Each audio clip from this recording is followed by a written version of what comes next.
problema nito guys, walang busina. So bali tino-troubleshoot ko ngayon yung pinaka busina niya.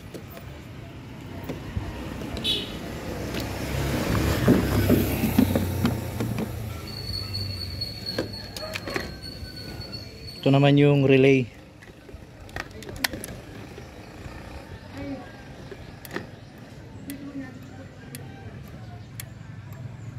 So ibig sabihin kung nagpa-flashing ito ang relay, buo yung relay na yan. Tapos check up naman natin yung power, kung may power.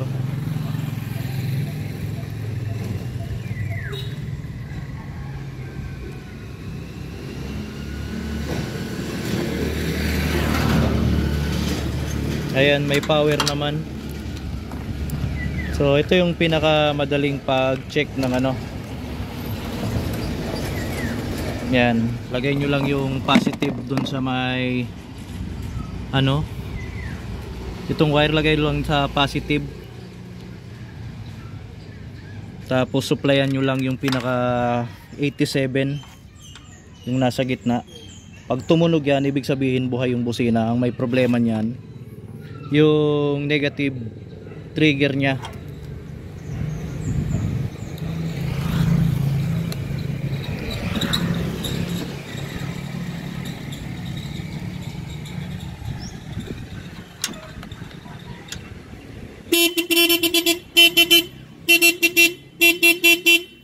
So ibig sabihin tumunog dun sa may 87 natin. So ito yung 30, ito yung 87, ito yung 86, ito yung 85. So 85 ang wala, yung pinaka ground trigger.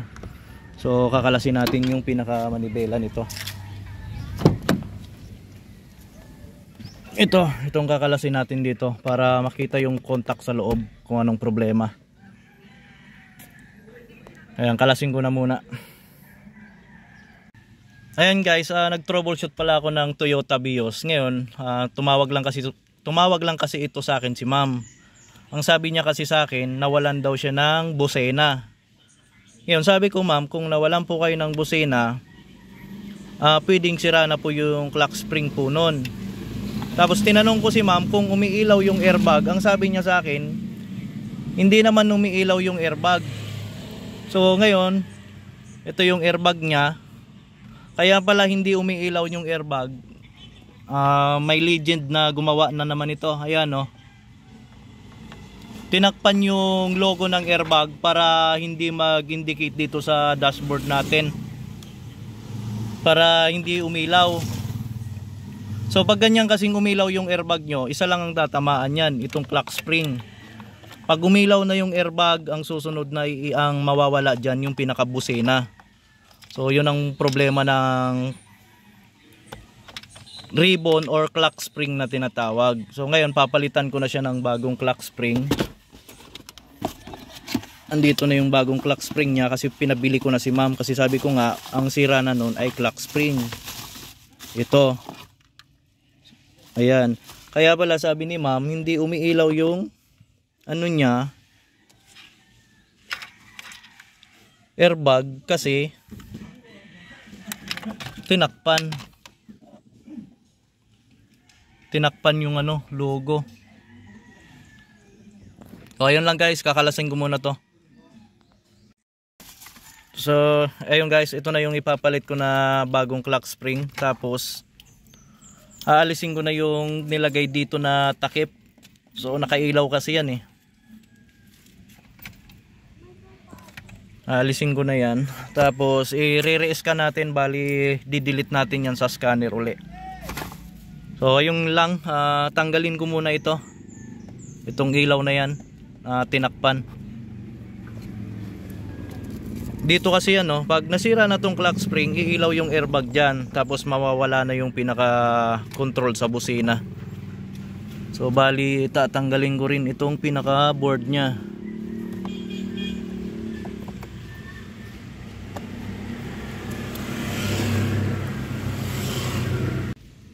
So bali pagkakalas pala nito, unahin nyo yung pinaka cover dito sa ibabaw.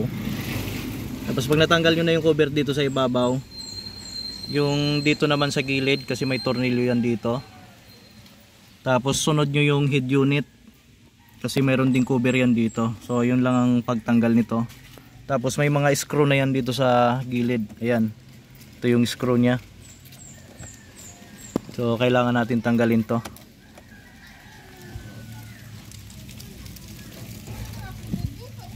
So ito na guys, oh.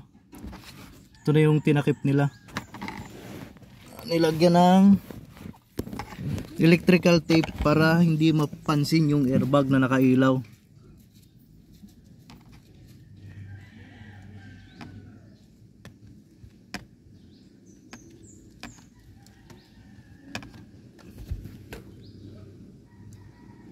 Charan! Ayan.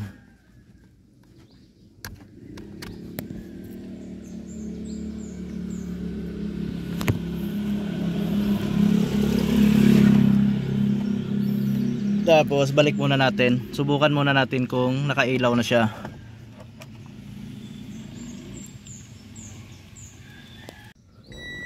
Ayan guys, switch natin kung umilaw na yung airbag dito.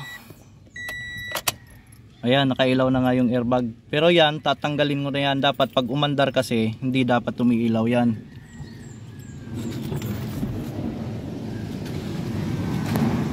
So, kagaya niyan, umaandar na pero nakailaw pa rin. Dapat yan pag umandar na, mamatay na to. So, hindi pa yan mamamatay. Gawa ng may problema nga yung clock spring. Tapos nakatanggal yung ano natin, pinaka airbag. Pero mamaya dapat pag nalagay ko na yung airbag dito at napalitan na ng clock spring, mawawala na yan. Saka i-delete ko na rin yan sa sa computer para tuluyan ang mawala.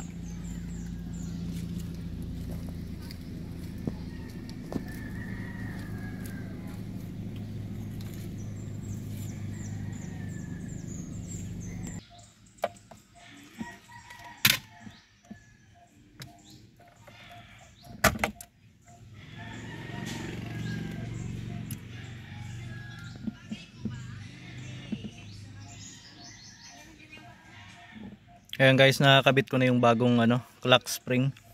Tapos ibabalik ko na lang itong mga tinanggal ko dito.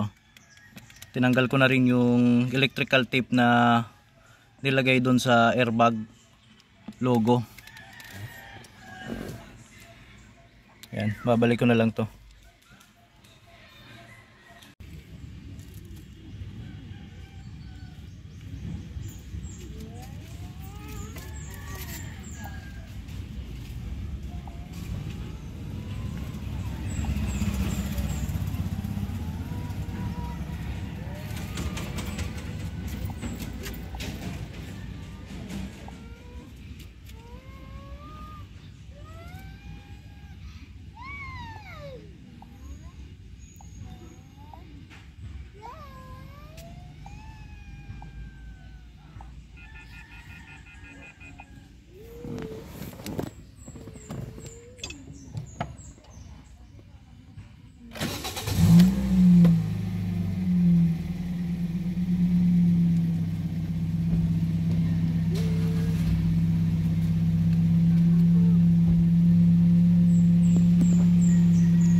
Ayan guys, dinilit ko na yung code. Pero nakailaw pa rin dito sa dashboard. Kaya pala, dahil dito sa may passenger din, kinundim din yung airbag. So, mayroon akong ginawa dito kasi yung pinaka airbag niya sunog na. Ito. Ayan no.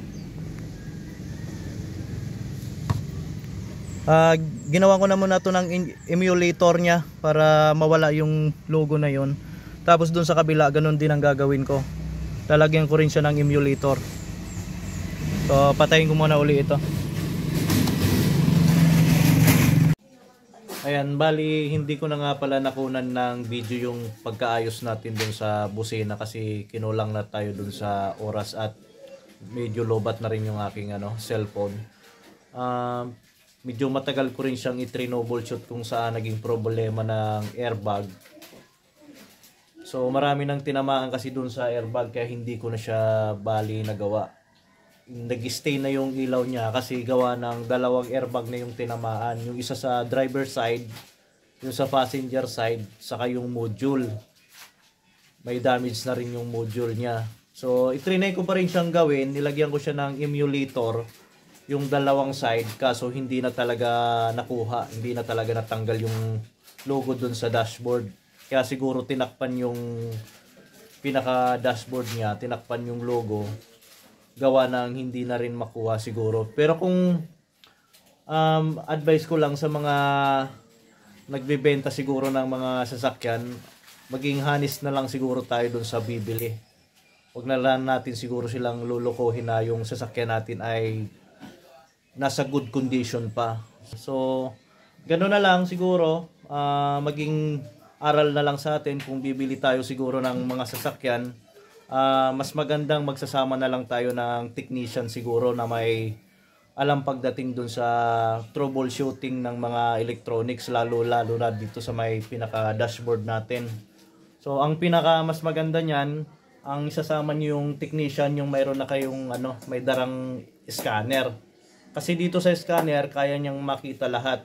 Kahit yung pinaka odometer niyan kaya niyang basahin kung nasa tama ba yung odometer. Minsan kasi yung mga nagbebenta ng sasakyan, binabago yung pinaka odometer, pinabababa. So, kung mayroon kayong scanner, pwede nyo siyang makita dun sa mileage. So, kung maiko-compare nyo ba kung tama yung mileage ng dashboard saka yung mileage na lalabas dito sa information ng vehicle information ng scanner. So, ayun lang guys. Sana sa susunod maging aware na lang tayo dun sa mga binibili nating mga sasakyan. So, mas maganda niyan, sasama kayo ng technician para, kumbaga, yung unit na nabibili nyo, sakto dun sa, expectation. So, ayun lang. Magandang araw ulit, Autorad Automotive Technicians. Maraming salamat po sa inyo ulit, mga bossing.